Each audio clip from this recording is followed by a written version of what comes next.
الذين هم مفاتيح الرحمة ومصابيح الغرر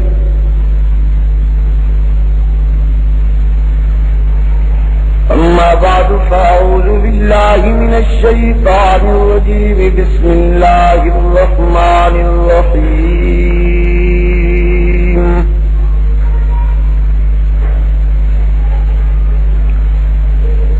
لقد جاءكم رسول من أنفسكم عزيز عليه ما عنتم حريص عليكم بالمؤمنين رؤوف رحيم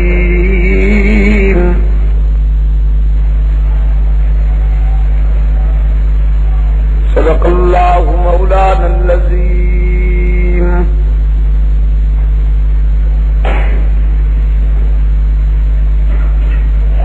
بزرگان محترم اور عزیز دوستو،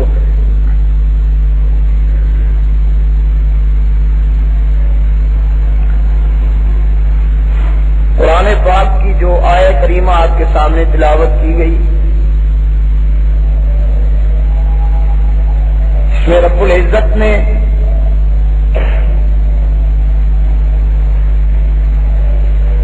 امام الانبیاء والمرسلین فخر رسول مولا کل سید ولد آدم حضرت محمد عربی صلی اللہ علیہ وسلم کے طبی ذوق اور فطری جذبہ احسان و ترحم کا ذکر کرتے ہوئے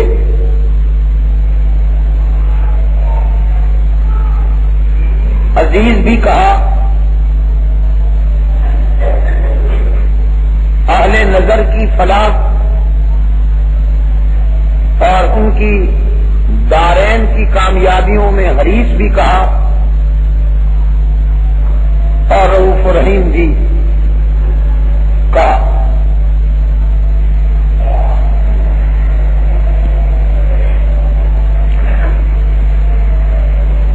تاریخ انسانی میں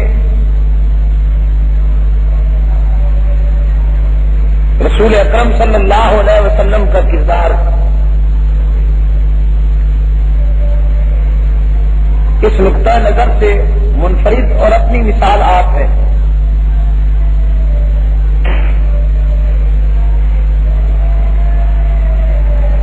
کہ عظیم انقلابی ہونے کی حیثیت سے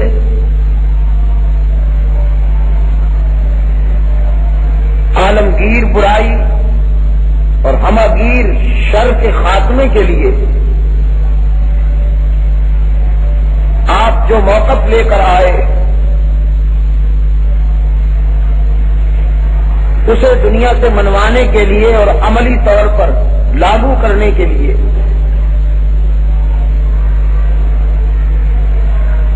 آپ کے پروگرام میں کوئی زاویہ شفافیت اور انسان خوشی پر مبنی نہیں۔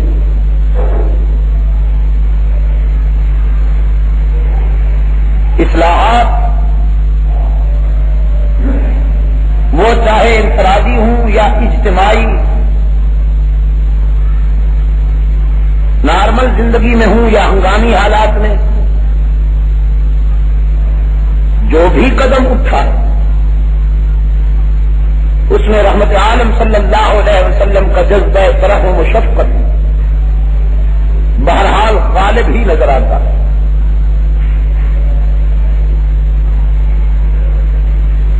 مستشرقین نے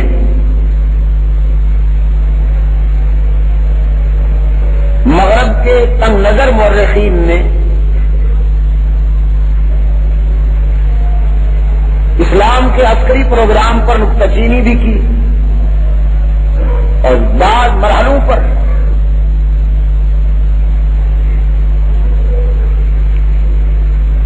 مجاہدین اسلام کے کچھ حوالے میدان جنگ سے دے کر نسل نو کو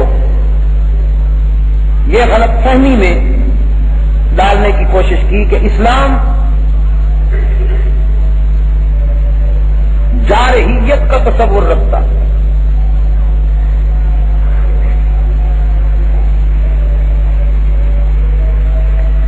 میں سمجھتا ہوں کہ یہ اللہ کے رسول صلی اللہ علیہ وسلم کے پروگرام کی حقانیت اور صداقت کی ایسی دلیل ہے کہ اس پر فرزندان اسلام کے ہر فرد کا سر اونچا ہو جاتا ہے کہ مستشرقین نے یہ الزام لگایا کہ اسلام جارح ہے.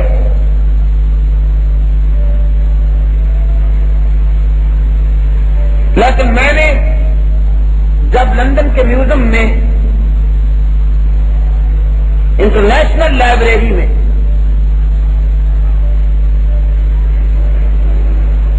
کتابوں کی چھان پھٹک کی اور دیکھا،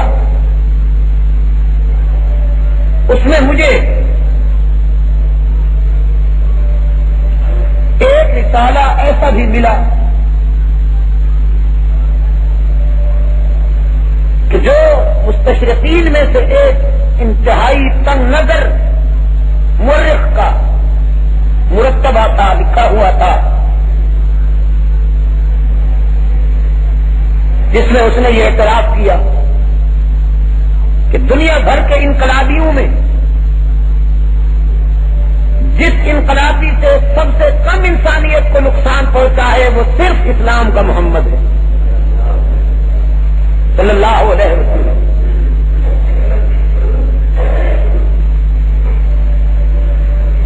یہ تو صحیح ہے کہ اپنی عزت نفس اور اپنے قومی وقار کے تحفظ کے لیے مسلمان ہنگامی اور عسکری تقاضوں سے نمٹنے کے لیے بھی تیار رہتا ہے اور شمشیر بکت ہونا پڑتا ہے اسے. لیکن جب مسلمان ہاتھوں میں تلوار لیتا ہے، بندوق اٹھاتا ہے یا تیر کمان لیتا ہے تو اس کے سینے میں کسی وحشی کا دل نہیں ہوتا، انسان کا دل ہوتا. اور یہ حد نہیں ہے اللہ کے رسول صلی اللہ علیہ وسلم کی جذبہ ترحم کی، جذبہ شفقت کی.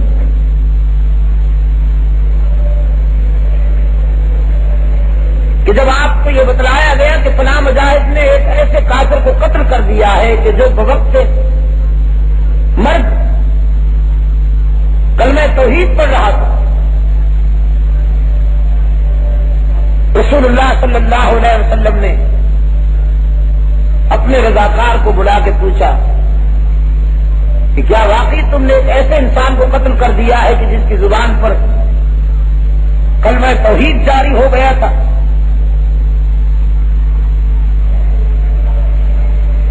اس نے عرض کیا کہ حضور وہ تو اپنی جان بچانے کے لیے پڑھ رہا تھا، ورنہ اس سے پہلے وہ مقابلہ کرتا رہا. اس نے کئی مرتبہ مجھ پر وار کیا، حملہ آور ہوا، لیکن جب وہ میری تلوار کی زد میں آیا اور اسے یقین ہو گیا کہ وہ بچ نہیں سکے گا تو جان بچانے کے لیے اس کی زبان پر کلمہ توحید آ گیا، تو کیا میں اسے چھوڑ دیتا؟ رسول اکرم صلی اللہ علیہ وسلم نے انتہائی رقت کے ساتھ فرمایا کہ تم نے اس کا دل چیر کر دیکھ لیا تھا کہ وہ مصنوعی جذبے کے تحت کلمہ پڑھ رہا ہے، ہو سکتا ہے اس کی ہدایت کے لیے مقدر میں یہی وقت لکھا ہو. وہ اس بات کی طرف اشارہ تھا کہ تمہیں ایسا نہیں کرنا چاہیے. عام حالات میں یہ بات کہنی اور سن لینا معمولی سی بات ہے، لیکن میدان جنگ میں کہ جہاں ایک ایک لمحہ اہم اور فیصلہ کن ہوتا ہے، ذرا سی لفزش پوری جد و جہد کا کایا پلٹ دیتی ہے۔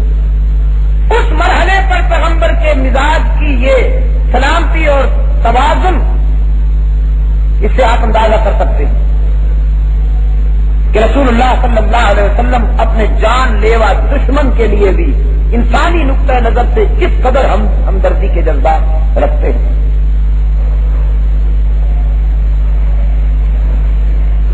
اور وہ آپ کی نظر سے گزرا ہوگا،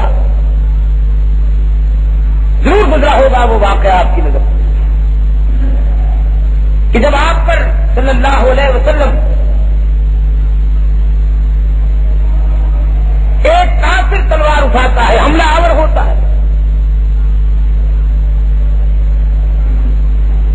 اللہ نے حفاظت فرمائی اور اس کا وار خطا ہو گیا،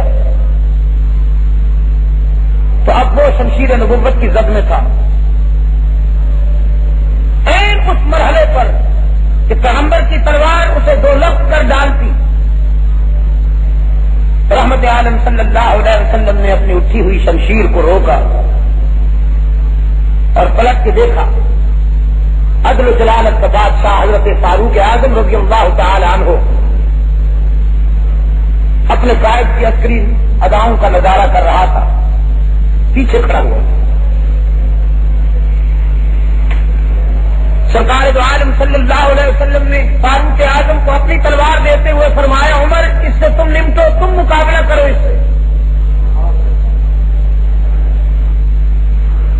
فاروق اعظم رضی اللہ تعالی عنہ اپنے قائد کی تلوار کو لے کر سینے سے لگا لیتے ہیں اور اس کرتے ہیں، میں تو نمٹوں گا اللہ کے رسول،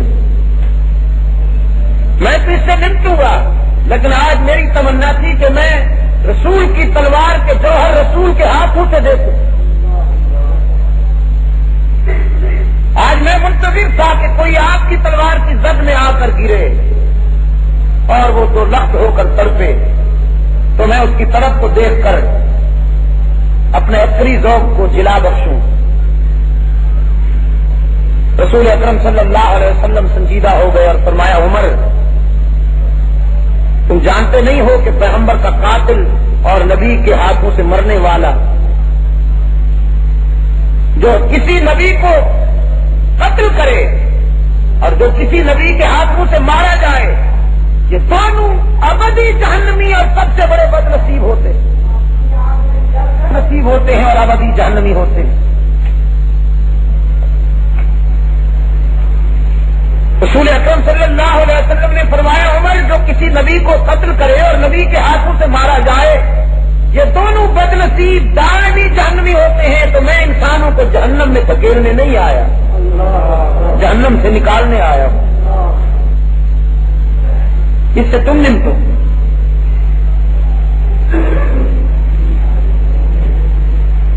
اور تاریخ اپنے پہلو میں ایک امتیاز یہ بھی رکھتی ہے رسول اکرم صلی اللہ علیہ وسلم کی سیرت کے ضمن میں کہ آپ کی پوری عسکری زندگی میں کوئی ایک انسان براہ راست آپ کے ہاتھوں سے مارا نہیں گیا۔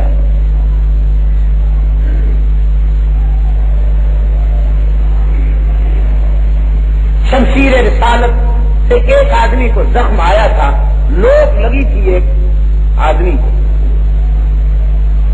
وہ اس قدر چیختا تھا کہ قابو میں نہیں آ رہا تھا۔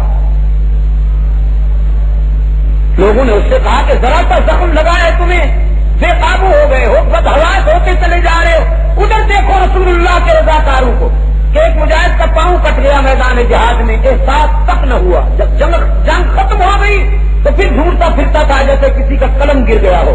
کسی نے پوچھا کیا ڈھونڈتے ہو؟ کہنے لگا یہ دیکھو پاؤں کہیں کٹ کے گر گیا ہے، دیکھ رہا ہوں کہ کہاں پڑا ہوگا۔ آئی دے تکلفی سے جیسے کچھ ہوا ہی نہیں۔ دراصل یہ لوگ وہ ہیں جنہوں نے اپنی دنیا کی ساری خوشیاں جنت کے بدلے میں اللہ کے سپرد کر دی۔ قرآن پاک نے ان کے لیے یہ کہا ہے کہ ان اللہ اشتری من المؤمنین انفسهم واموالهم بان لهم الجنہ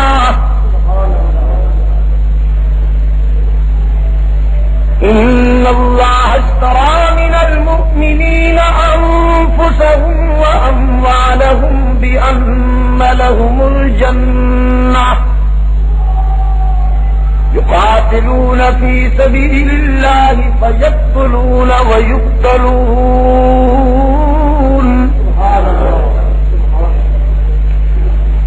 اللہ نے سودا کر لیا ہے اہل نظر سے کہ اپنی جانیں اور اپنے مال میرے سپرد کر دو اور اس کے بدلے میں مجھ سے میری مسکراہٹیں لے لو. میں یہاں جنت کے معنی اس کی خوشی کرتا ہوں. حور و غلمان کا تصور بھی صحیح ہے, سلسبیل کی نہریں بھی صحیح ہیں, انواع و اقسام کے فواکہات وہ سب کچھ صحیح ہے, لیکن میرا ضمیر اور میرا ذوق یہ ہے کہ یہاں میں جنت کے معنی اس کی خوشی کرتا ہوں کہ جب وہ راضی ہو جائے تو پھر اور کیا چاہیے. تاریخ میں ایک مثالی خاتون گزری ہیں, حضرت رابعہ سلام اللہ علیہا. ان کی زندگی کے ایک ادا ملتی ہے کہ ایک مرتبہ ایک ہاتھ میں شولہ اور ایک ہاتھ میں پانی کا کٹورا لائی. دیکھنے والوں کو یہ ادا سمجھ میں نہ آئی کہ دو متضاد چیزیں ہیں, ایک ہاتھ میں پانی کا کٹورا ہے اور ایک ہاتھ میں آگ کا شولہ ہے, یہ کیا؟ پوچھا گیا کہ آپ نے ایک ہاتھ میں آگ لے رکھی ہے, دوسرے ہاتھ میں پانی لے رکھا ہے, یہ کیا ہے؟ فرمانے لگی آگ سے جنت کو جلا دینا چاہتی ہوں اور پانی سے جہنم کو بجھا دینا چاہتی ہوں تاکہ آج کے بعد کوئی شخص جنت کی لالچ میں اور جہنم کے خوف سے عبادت نہ کرے, اللہ کو راضی کرنے کے لیے عبادت کرے. جنت اس کی مسکراہٹ کا نام ہے اور جہنم اس کے غضب کا نام ہے. رب العالمین نے فرمایا اہل نظر سے میں نے سودا کر لیا کہ اپنی جانیں اور مال میرے سپرد کر دو. اور ویسے لاہور کے دوستوں, کوئی اپنا مال اور اپنی جان خدا کے سپرد نہ کرے تو یہ کس کا ہے؟ کہ ہمارے اموال اور ہماری جانیں کس کی ہیں؟ ہماری تو نہیں ہے. وہ جب چاہتا ہے لے لیتا ہے, جس کو چاہتا ہے دے دیتا ہے, جب چاہتا ہے لے لیتا ہے. تو پھر اپنی چیز ہم سے کیوں مانگتا ہے؟ کبھی آپ نے غور کیا؟ چیز تو اس کی اپنی ہے, وہ ہم سے مانگتا کیوں ہے؟ تو اس کے لیے میں مثال دے دوں جو آپ کی سمجھ میں آ جائے. ایک شفیق باپ جب اپنے گھر جاتا ہے تو اپنے ننھے بچے کے لیے کوئی مٹھائی یا کوئی فروٹ یا کوئی کھلونا لے جاتا ہے اور وہ اپنے بچے کے ہاتھ پر رکھ دیتا ہے. کچھ دیر کے بعد اپنی دی ہوئی مٹھائی, اپنا دیا ہوا فروٹ اس بچے سے مانگتا ہے. اس لیے نہیں جسے ضرورت ہے, اس لیے مانگتا ہے کہ درد دیکھنا چاہتا ہے اپنے لگتے جگر کا کہ اسے مٹھائی اچھی لگتی ہے یا میں اچھا لگتا ہوں. اپنی دی ہوئی چیز اپنے بیٹے سے جب باپ مانگتا ہے اور اگر وہ بیٹا باپ کی دی ہوئی چیز باپ کے ہاتھوں پہ رکھ دے تو یہ کسی باپ سے پوچھیے کہ اس کے جذبات کا عالم کیا ہوتا ہے. وہ اپنے بیٹے کو سینے سے لگا لیتا ہے, اس کی جبین کا بوسہ لیتا ہے, اس کے ہاتھ چومتا ہے. اس سے کہیں زیادہ خدا کو اپنے بندوں سے پیار ہے, اس سے کہیں زیادہ. یہ کوئی نسبت نہیں اس مثال میں, اتنی بھی نسبت نہیں جو ذرے کو آفتاب سے یا قطرے کو سمندر سے ہوتی ہے, اتنی بھی نسبت نہیں. رسول اکرم صلی اللہ علیہ وسلم نے فرمایا دنیا کے کسی رشتے میں اتنی شفقت نہیں جتنی بندے سے اللہ کو پیار ہے. بیٹے سے ماں کو, اولاد سے والدین کو, بھائی سے بھائی کو, دوستوں سے دوست کو اس قدر محبت نہیں ہو سکتی جس قدر اپنے بندوں سے اللہ کو پیار ہے. تو صحابہ کرام رضوان اللہ تعالی علیہ مجمعین نے سودا کر لیا تھا کہ ہماری جانیں اور مال جو تیرا دیا ہوا ہے خدا بندہ تیرے سپرد. تو پھر جانیں ہتھیلی پر لیے پھرتے تھے, یقتلون فیقتلون ویقتلون. اللہ کے دشمنوں سے لڑتے تھے, کسی کو کاٹتے تھے, کسی کے ہاتھوں سے مر جاتے تھے. تو میں آگے کر رہا تھا معذرت کے ساتھ دوسری طرف چلا گیا کہ وہ کافر چیختا چلا جائے.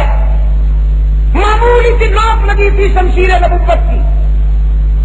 لوگوں نے کہا ادھر تو یہ عالم ہے کہ ان کے آزاد کرتے ہیں, اتنے بڑے بڑے گھاؤ لگتے ہیں, وہ پرواہ نہیں کرتے, تمہیں معمولی سا زخم آیا ہے تم چیختے چلے جا رہے ہو.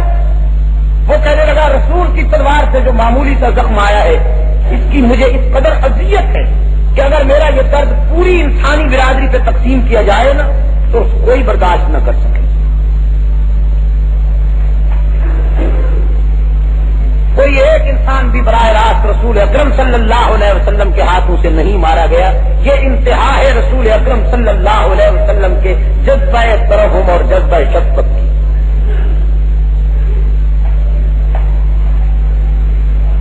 مجھ سے ایک صاحب نے اسکاٹ لینڈ میں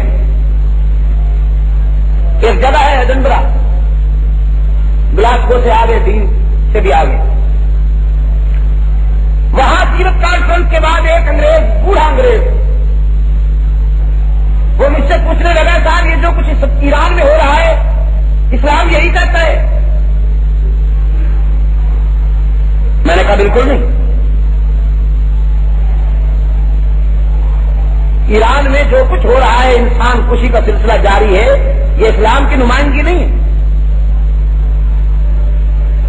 اس نے کہا اس نے تو بہت بڑی داڑھی رکھ رکھی ہے, اسپیشل سائز ہے اس کی داڑھی کا. تو میں نے کہا مسٹر یہ آپ کو کس نے کہا ہے کہ داڑھی میں اسلام ہے؟ داڑھی میں تو اسلام نہیں, اسلام میں داڑھی ہے لیکن داڑھی میں اسلام نہیں. روزانہ 150 آدمیوں کو جب تک بھون نہ ڈالے اسے ناشتہ نہیں ہضم ہوتا, اور جب مرنے والے کوئی نہ ملے تو پھر استخارہ کر لیتا ہے, ادھر چلا جاتا ہے چلے میں, گم ہو جاتا ہے, وہاں جا کے پھر فہرست تیار ہوتی ہے, اور جب اچھی خاصی فہرست تیار ہو جاتی ہے تو پھر آ جاتا ہے واپس اور سلسلہ شروع ہو جاتا ہے, پھر بلڈوزر چلتا ہے اور انسان بھونے جاتے ہیں. یہ اسلام نہیں ہے, یہ ظالمانہ آدم خور شہنشاہیت کا دوسرا روپ ہے. پہلے داڑھی منڈا شہنشاہ تھا, یہ داڑھی والا شہنشاہ ہے. خمیر دونوں کا ایک ہی جگہ سے اٹھا. اسلام انسانیت خوشی کا نام نہیں, اسلام انسانیت نوازی کا نام ہے. اور اس کے لیے مکہ کی سرزمین پر فاتح بن کر محمد عربی کو آتا دیکھیے صلی اللہ علیہ وسلم, جسے اس قدر ستایا گیا کہ مکہ چھوڑنا پڑا. حضرت صدیق اکبر رضی اللہ تعالیٰ عنہ فرماتے ہیں جس رات میرے آقا مہاجر بن کر مکہ کو چھوڑ رہے تھے, رکت کا یہ عالم تھا کہ آنسو رکتے نہیں تھے. بار بار بیت اللہ پر حضور اکرم صلی اللہ علیہ وسلم نظر ڈالتے اور فرماتے میرے دادے کے بنائے ہوئے اللہ کے گھر تجھے چھوڑنے کو جی تو نہیں چاہتا, لیکن کیا کروں, یہاں کے باشندے مجھے برداشت نہیں کرتے. حضرت صدیق اکبر فرماتے ہیں چند قدم اٹھا کر رسول اکرم صلی اللہ علیہ وسلم پھر رک جاتے اور حسرت کی نگاہوں سے بیت اللہ کو دیکھتے, پھر آنکھیں برس پڑتی. جسے قدر ستایا گیا کہ کائنات جب بخود ہو گئی رسول اکرم صلی اللہ علیہ وسلم کے چاہنے والوں کی مظلومیت پر, تو جب فاتح بن کے آتا ہے, یہ عجیب حسن اتفاق تھا, یہ عجیب حسن اتفاق تھا کہ جس اونٹنی پر بیٹھ کر مکہ چھوڑا تھا اسی اونٹنی پر بیٹھ کر مکہ میں داخل ہو رہے, اور وہ اونٹنی حضرت صدیق اکبر کا عطیہ تھی رضی اللہ تعالی عنہ. جناب صدیق اکبر رضی اللہ تعالی عنہ کی دوستی کی یادگار تھی. آقا نامدار صلی اللہ علیہ وسلم تشریف لا رہے ہیں, آپ کے عقد میں ایک بچہ بیٹھا تھا, حضرت اسامہ بن زید رضی اللہ تعالی عنہما. بچہ تو پھر بچہ ہوتا ہے, وہ آج کے دن فرق مسرت میں اچھلنے لگا. حضور اکرم صلی اللہ علیہ وسلم کے عقب میں بیٹھا تھا کہ اچھلنے لگا فرق مسرت. ان کو کچھ نہ دیجیے, یہ پھرتے رہے، کوئی پیسہ نہ دیجیے گا. اسامہ بن زید رضی اللہ تعالی عنہما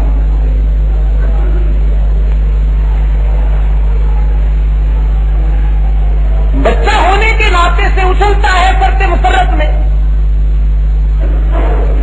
رسول اللہ صلی اللہ علیہ وسلم نے اسامہ کے سر پہ ہاتھ رکھتے ہوئے فرمایا، اسامہ یہ تمہیں کس نے اچھلنے کودنے کی اجازت دی ہے؟ محمد عربی کے پروگرام میں یہ اجازت نہیں ہے کہ خوشیاں ملے تو رقص کرو، مصیبت آئے تو ماتم کرو. اس کی کوئی گنجائش نہیں محمد کی شریعت میں. رسول اکرم صلی اللہ علیہ وسلم کا مزاج یہ ہے کہ خوشیاں ملے تو شکر کرو، مصیبت آئے تو صبر کرو. جو خوشیوں میں ناچتا ہے اور مصیبت میں سینہ کوبی کرتا ہے وہ محمد ہی نہیں ہو سکتا. کچھ سمجھ میں آ رہا ہے آپ کے؟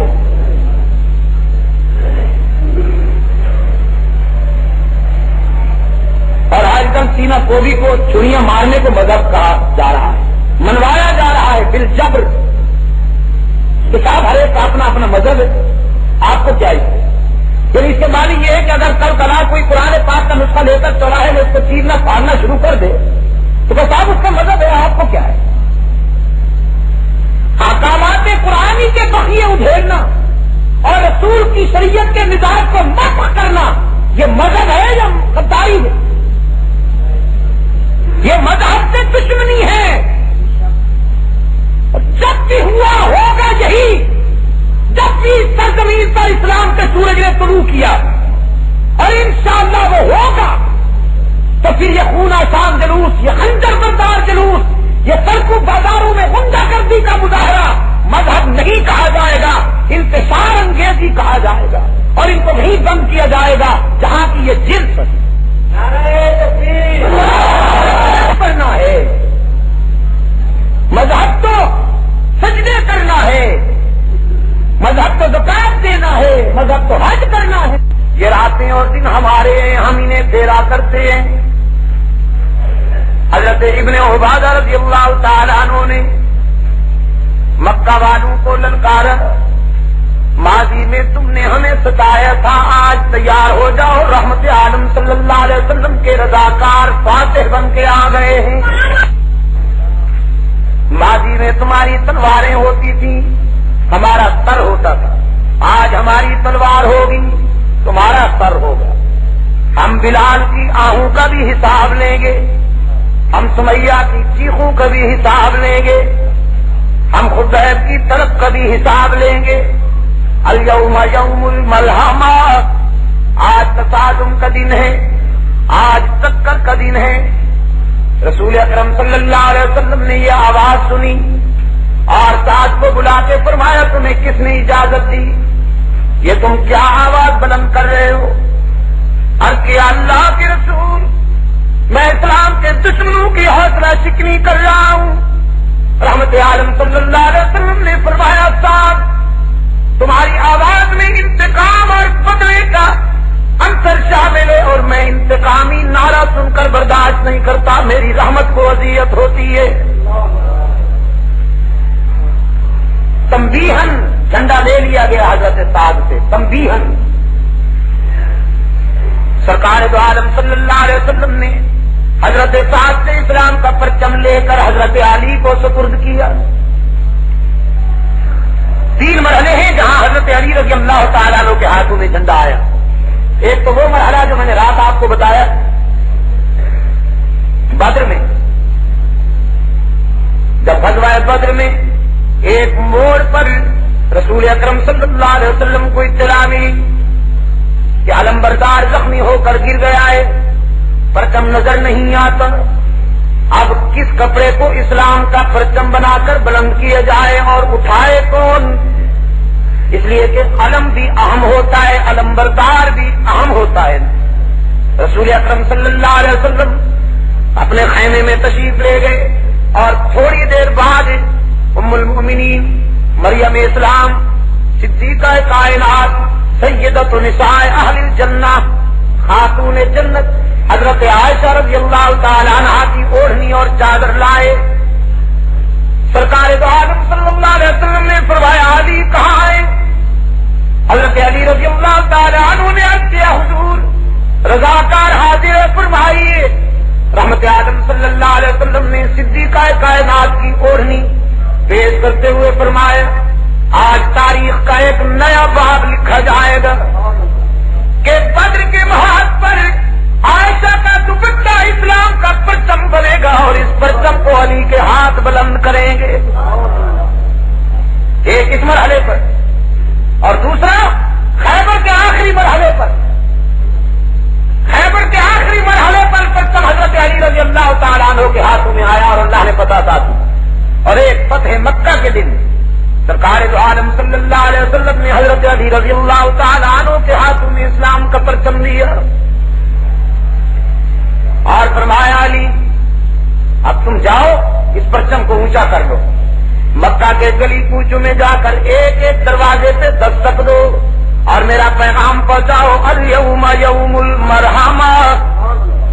آج بدلے اور انتقام کا دن نہیں، آج آمنا کلال تمہیں معاف کرنے کے لیے آیا ہے. آج ہم تمہیں انتقام کی آگ میں نہیں جھونکیں گے، آج معاف کر کے دکھائیں گے. تم نے ہمیں ستایا تھا، ہم تمہیں سینے سے لگائیں گے.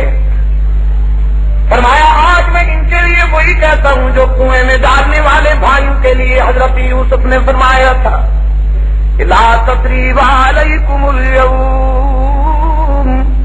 تمہیں اپنے ماضی پر شرمندہ ہونے کی بھی ضرورت نہیں. تم نے وہ کیا تھا جو تمہارا ذوق تھا، ہم وہ کریں گے جو ہمارا ظرف ہے. ہر شخص اپنے اپنے ظرف کے مطابق کرتا ہے نا. رضاکاروں نے عرض کیا حضور یہ ظالم کہاں حسن سلوک کے مستحق ہیں؟ یہی تو ہیں وہ جنہوں نے بلال کو گرم ریت پر لٹا کر سینے پہ بھاری پتھر رکھا. یہی ہیں وہ آدم خور جنہوں نے اسلام کی پہلی شہید حضرت سمیہ کو رسیوں سے جکڑ کر مکہ کے چوراہے میں 2 لخت کر دیا. یہی ہے وہ سنگ دل جنہوں نے خبیب کو انگاروں پہ بھون ڈالا. سرکار دو عالم صلی اللہ علیہ وسلم نے فرمایا انہیں اچھی طرح جانتا ہوں. مکے کی گلیاں مکہ کے راستے مجھ سے مانوس ہیں، میں ان سے مانوس ہوں. میں انہیں جانتا ہوں، یہ مجھے جانتے ہیں. یہ وہی ہے جو میرے راستوں میں بھی کانٹے بچھایا کرتے تھے. یہ وہی ہے جن کی عورتیں میرے سر پہ کوڑا پھینک دیا کرتی تھی. یہ وہی ہے جنہوں نے میرے جسم پہ اوجڑی پھینک دی تھی. اور سیدہ فاطمہ رضی اللہ تعالی عنہا قریب آ کر اپنے مقدس باپ کے جسم اطہر پر اوجڑی دیکھ کر اشکبار ہو گئی اور روتے ہوئے کہنے لگی خدا بندہ انہیں ہلاک کر. رحمت عالم صلی اللہ علیہ وسلم نے اپنی بیٹی کی منہ پر ہاتھ رکھتے ہوئے فرمایا بیٹی ہلاکت کی دعا ہمارے گھرانے سے نہیں نکلنی چاہیے. یہ بیمار ہیں، بیمار پر غصہ نہیں کیا جاتا، رحم کیا جاتا ہے. سرکار دو عالم صلی اللہ علیہ وسلم نے فرمایا میں بھی وہی ہوں، یہ بھی وہی ہے. یہ میری راہوں میں کانٹے بچھایا کرتے تھے، ان کی عورتیں کوڑا ڈالتی تھیں، ان کے نوجوان میری ہوٹنگ کے لیے جلوس نکالتے تھے اور میں بیت اللہ جا کے کعبے کا غلاف تھام کر التجا کرتا تھا خدا بندہ کہیں اپنے پیغمبر کو زخمی دیکھ کر تیرا غضب جوش میں نہ آ جائے. میں تیرے حضور ہلاکت کی دعا کرنے نہیں آیا، ان کی بربادی کی دعا کرنے نہیں آیا. میں تو اس لیے حاضر ہوا ہوں کہ زندگی کے سفر میں ان کے ظلم مسلسل کی وجہ سے اگر کبھی میں ان کی ہلاکت کی دعا کر دوں تو خدا بندہ میری وہ دعا کبھی قبول نہ کرنا. اگر میں کہوں بھی کہ انہیں ہلاک کر دے تو میری وہ دعا قبول نہ کرنا. سرکار دو عالم صلی اللہ علیہ وسلم نے فرمایا علی جاؤ ان سے کہہ دو کہ آج محمد عربی صلی اللہ علیہ وسلم تمہیں انتقام کی آگ میں جھونکنے کے لیے نہیں آئے، معاف کرنے کے لیے آئے ہیں. ڈر گئے ہو، دروازے بند کر لیے ہیں تم نے. ہمارا سب سے بڑا حریف ابو سفیان تھا نا، جس نے عسکری محاذ پہ ہمارے مقابلے میں ہمارے دوستوں کی گردنیں اڑائیں، ہمارے رضاکاروں کو تحت کیا. آج آمنا کلام اعلان کرتا ہے من دخل دار ابی سفیان فهو آمن. اسی ابو سفیان کے گھر میں جو چلا جائے اسے کچھ نہیں کہا جائے گا، مامون ہوگا. نعرہ تکبیر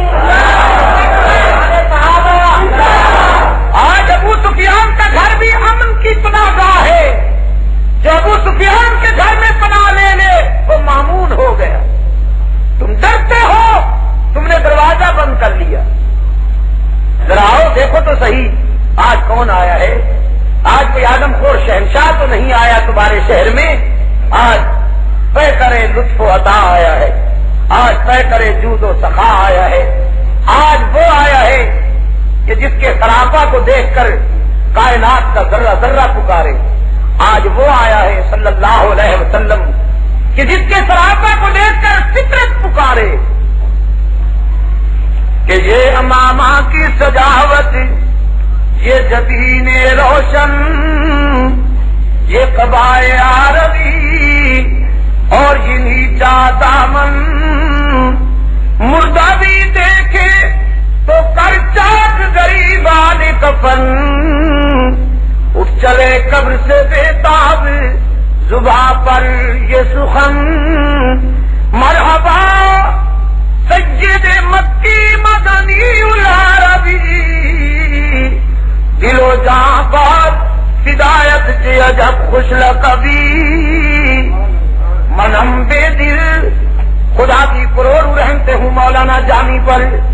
منم بے دل بجمال تو عجب حیرانم, اللہ اللہ کی جمالت بدی بلا جبی.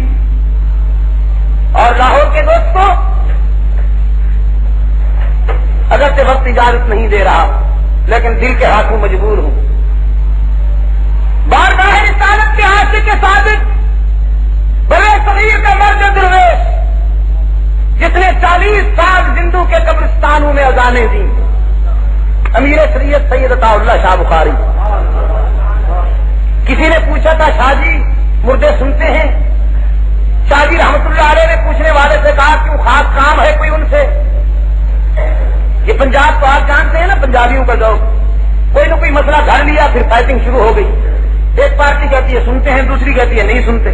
ادھر سے فتنوں کی بوچھار, ادھر سے فتنوں کی یلغار. یہ کہتے ہیں وہ کافر, وہ کہتے ہیں یہ مشرک.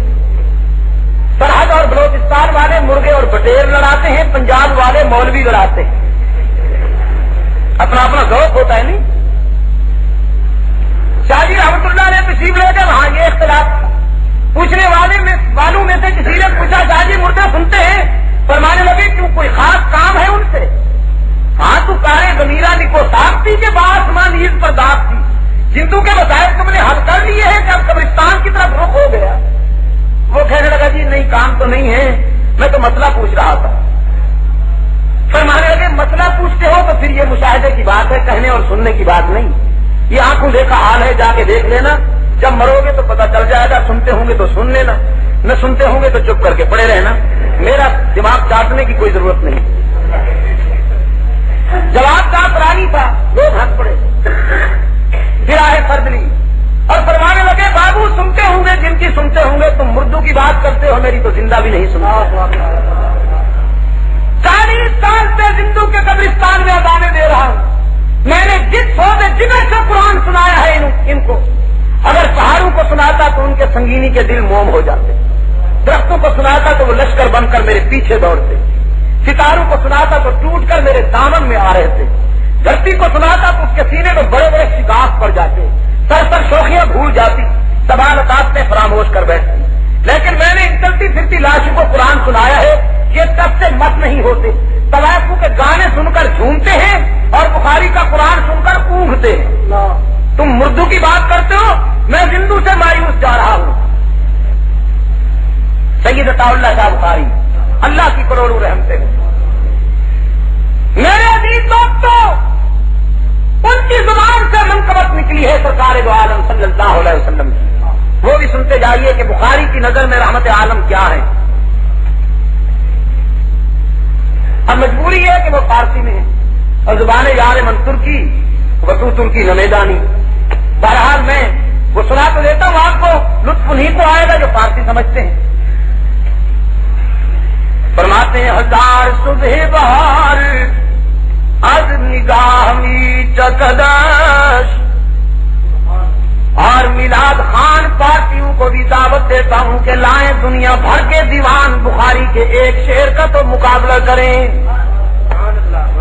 ہزار صبح بہار از نگاہ می چکدش جنوز سائے زلف سیاہ می چکدش چمن چمن گل و نسری زی عبد رخ ریزد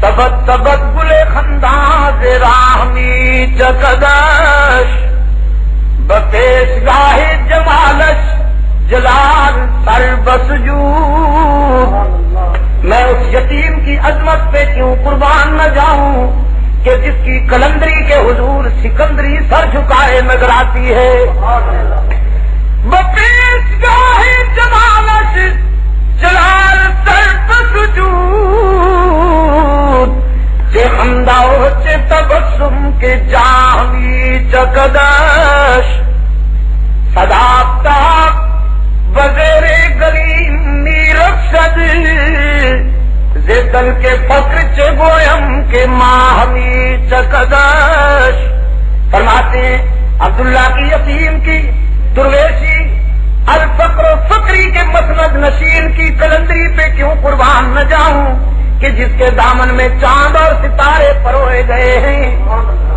دل کے فقر چے گویم کے ماہمی چکدش فرماتے چے گفتگو چے تبسم چے گفتگو چے تبسم شہادت بحدوث میں ان کے لبوں سے نکلنے والے ہر بول پہ کیوں قربان نہ جاؤں کہ اگر اوپر دیکھ کے بولے تو قرآن بن جائے اگر سر بغریبا ہو کے بولے تو حدیث بن جائے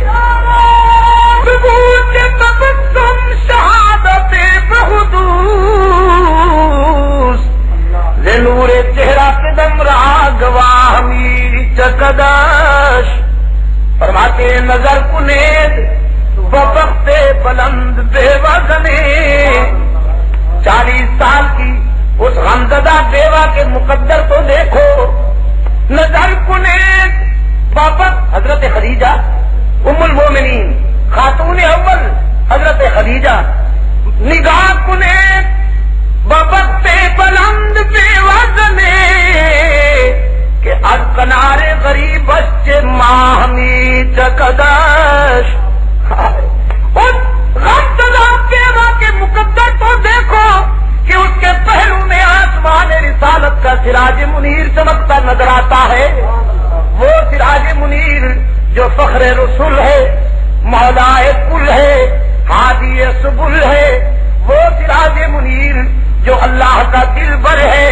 کونین کا سرور ہے ساتھی کوثر ہے چاہتی محشر ہے برتر ہے بالا قدر ہے انبیاء کا افسر ہے وہ سراج منیر جو حسین ہے نازنین ہے ماہجبین ہے رحمت للعالمین ہے راحت للعاشقین ہے مراد المشتاقین ہے امام المرسلین ہے شفیع المذنبین ہے ساری کائنات میں بہترین ہے اور جس کے کردار کے عروج پر اس کے دشمنوں کو بھی یقین ہے وہ سراج منیر جو حسینوں میں احسن ہے شریفوں میں اشرف ہے جمیلوں میں اجمل ہے رہبر و رہنما ہے بدر الدجا ہے شمس الضحیٰ ہے خیر الورا ہے احمد مجتبی ہے محمد مصطفیٰ ہے نگاہ کنید بفقت بلند بے وزنے کہ از کنارے غریب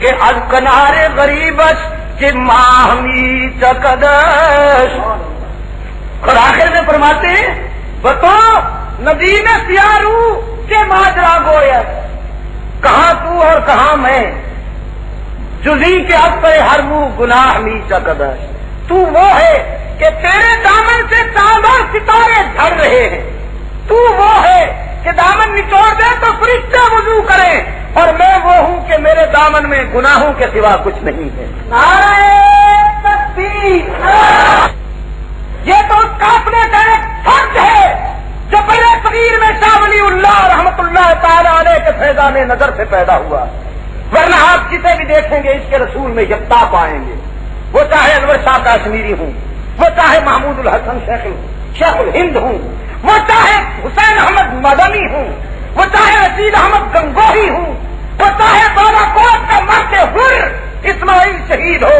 وہ چاہے عبد القادر رائے پوری ہوں یا احمد علی لاہوری ہوں، اس قافلے کے جس فرد کو آپ دیکھیں گے اس کے رسول میں یکتا پائیں گے. بس فرق یہ ہے کہ انہوں نے رسول کے عشق کو بازار میں فروخت نہیں کیا، یہ رسول کے عشق کے سوداگر نہیں ہیں. میرے عزیز دوستوں، سرکار دو عالم صلی اللہ علیہ وسلم نے فرمایا ڈر رہے ہو، دروازے بند کر لیے ہیں تم نے، ہم تمہیں ستانے نہیں آئے، گلے سے لگانے آئے ہیں.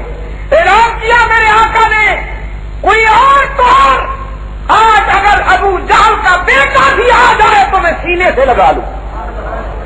اور صرف یہ کہا نہیں کر کے دکھایا. جب اکرما ناظم ہو کے آیا، ابھی حضرت اکرما نہیں ہوا تھا، اکرما تھا، آ کے بارگاہ رسالت میں کہنے لگا اللہ کے رسول ابو جہل کے بیٹے کو بھی معاف کیا جا سکتا ہے. حضور نے فرمایا اگر اللہ کی توحید کا اقرار کر لے، ہر جائی پن سے یکجائی ہو جائے تو اسے بھی معاف کیا جا سکتا ہے. عرض کیا اللہ کے رسول تو پھر میں اس کی توحید اور آپ کی رسالت کا اقرار کرتا ہوں. کملی والے نے فرمایا میں تجھے خوشخبری دیتا ہوں کہ تیری جہنم جنت سے بدل گئی. اور پھر رحمت عالم صلی اللہ علیہ وسلم نے اکرما کو سینے سے لگایا اور پھر رسول کے فیضان نظر نے اکرما کو یہاں تک پہنچایا کہ یرموک کے محاذ پر جب روم کا عیسائی اپنی پوری قوت جمع کر کے اسلام کی شمع کو بجھانے کے لیے آیا ہے تو ابو جہل کا بیٹا تب سے نکل کر گھوڑے پہ کھڑا ہے، اس کے ساتھ 19 سال کا بیٹا عمرو بن اکرما ہے. مجاہدین اسلام سے کہتا ہے میرے باپ نے اسلام سے دشمنی میں حد کر دی تھی، آج اس کا بیٹا اکرما اسلام کی محبت میں حد کرنا چاہتا ہے. تم میں سے کون ہے جو میرے ہاتھ سے موت کی بیعت کرے؟ تو کئی درجن مجاہدین باہر نکلے، کہنے لگے اکرما ہم تیار ہیں، کہاں جانا چاہتے ہو؟ اکرما نے کہا یرموک کے کنارے پر جنت کی مہک مجھے بلا رہی ہے، تم میرے پیچھے پیچھے آؤ. ابن جوزی لکھتے ہیں کہ عیسائیوں کے لشکر میں ابو جہل کے بیٹا مجاہدین اسلام کے ساتھ اس طرح حملہ آور ہوا جیسے گھٹاؤں میں ستارے چھپ جاتے ہیں. تلواریں چلائیں، غضب کا رنگ پڑا، اور جب جنگ ختم ہوئی حضرت خالد شہداء کی لاشوں کو دیکھ رہے تھے، مجاہدین کی لاشوں کو دیکھ رہے تھے، تو ایک لاش پہ خالد کے قدم رک گئے. یہ ابو جہل کے بیٹے اکرما کی لاش ہے. 19 سال کا بیٹا بھی اپنے ابو کے ساتھ پڑا ہوا ہے. خالد بیٹھ گئے، ایک دانوں پہ اکرما کا سر رکھا اور دوسرے دانوں پہ اکرما کے بیٹے عمرو بن اکرما کا سر رکھا. تاریخ میں خالد کے یہ تاثرات ایک عنوان بن گئے. فرمانے لگے ابو جہل کا بیٹا آج تیری خوش قسمتی کا مقابلہ خالد بن ولید بھی نہیں کر سکا. انتظار میں ہوں، جس سعادت کی میں تلاش میں ہوں وہ مجھے نہ مل سکی. ابو جہل کا بیٹا تو کتنا خوش انجام ہے کہ لیلا شہادت سے ہم آغوش ہو گیا. اکرما کے بالوں سے مٹی ہٹائی، اکرما کی جبیر کو چوما. کبھی کبھی یہ منظر بھی ہوتا ہے، کبھی کبھی یہ منظر بھی ہوتا ہے. غزوہ احد کے اختتام پر سرکار دو عالم صلی اللہ علیہ وسلم نے اپنے رضاکاروں سے کہا وہ ابن ربی کہاں ہے؟ مجھے نظر نہیں آتا. ابن ربی بزرگ انصاری. حضور نے ایک مرتبہ فرمایا سعد ابن ربی کہاں ہے؟ کوئی جواب نہیں آیا. پھر فرمایا سعد ابن ربی کہاں ہے؟ ایک انصاری اٹھا، کہنے لگا حضور ابھی دیکھتا ہوں.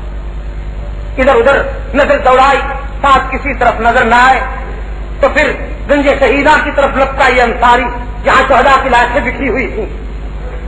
اس نے پکارا صاحب تم کہاں ہو؟ سعد آج تیرے مقدر پہ ہر مجاہد رقص کر رہا ہے کہ تیرا نام نبوت کے لبوں پہ مچل رہا ہے، تم کہاں ہو صاحب؟ 2-3 مرتبہ جب اس نے آوازیں دی ہیں پوری قوت کے ساتھ تو شہداء کی لاشوں میں سے ایک لاش کی انگلی اٹھی. چونکہ بولنے کی سکت نہیں تھی، یہ انصاری دوڑتا ہوا آیا، آ کے دیکھا سعد بن ربی زخموں میں چور ہے اور آخری سانس ہے. انصاری قریب بیٹھ گیا، کہتا سعد اٹھو، تجھے محمد عربی یاد کر رہے ہیں، تجھے آقا بلا رہے ہیں. حضرت سعد رضی اللہ تعالیٰ عنہ فرماتے ہیں میرے آقا سے جا کے میرے عقیدت کے سلام عرض کر دینا اور کہنا حضور اب حشر میں ملاقات ہوگی. اے کاش میں اس قابل ہوتا کہ آج آپ کی پکار پر حاضری دے سکتا. میرے آقا سے کہہ دینا محمد تیرے احسانات کا بدلہ ہم نہیں دے سکتے کہ تو نے ہمیں مجاور سے مجاہد بنایا، محمد تجھے اللہ جزا دے کہ تو نے ہمیں ہرجائی سے یکجائی بنایا، کملی والے اللہ تجھے جزائے خیر عطا فرمائے کہ ہم آستانہ پرست تھے تو نے ہمیں خدا پرست بنا دیا، اللہ آپ کو جزائے خیر دے محمد کہ تو نے ہماری موت کو بھی زندگی بنا دیا۔ میں ایک مجاہد کی حیثیت سے شہید ہو رہا ہوں، میرے آقا کو سلام کہہ دینا، اور ہاں چونکہ میں تو جا رہا ہوں اس دنیا سے، خیال کرنا کوئی تیر تلوار میرے آقا کو نہ آ کر لگے، اگر حضور کو تکلیف پہنچی تو حشر میں اللہ کے سامنے کوئی عذر پیش نہیں کر سکو گے، زندہ رہنے والوں محمد امانت ہے اللہ کی تمہارے پاس، خیال کرنا۔ یہ انصاری دوڑتا ہوا آیا اور رسول اکرم صلی اللہ علیہ وسلم کی خدمت میں آ کے عرض کیا، حضور ساتھ سلام عرض کرتا ہے، بس اس کی زندگی کی آخری سانس ہے، اس نے یہ پیغام دیا ہے۔ لاہور کے دوستوں، رحمت عالم صلی اللہ علیہ وسلم فرط محبت میں کھڑے ہو گئے، فرمایا کہاں ہے میرا ساتھ، مجھے لے چلو۔ انصاری آگے ہے، نبوت پیچھے ہے، جا رہے ہیں۔ انصاری نے کہا حضور یہ ہے ساتھ، اور ساتھ کا بس آخری لمحہ تھا۔ رحمت عالم صلی اللہ علیہ وسلم ساتھ کے سراہنے آئے، بچے ناز رفتہ باشد، بچے ناز رفتہ باشد، یہ جہان یاد مندے کہ بوقت جا سپردن بسرش رسیدہ باشی۔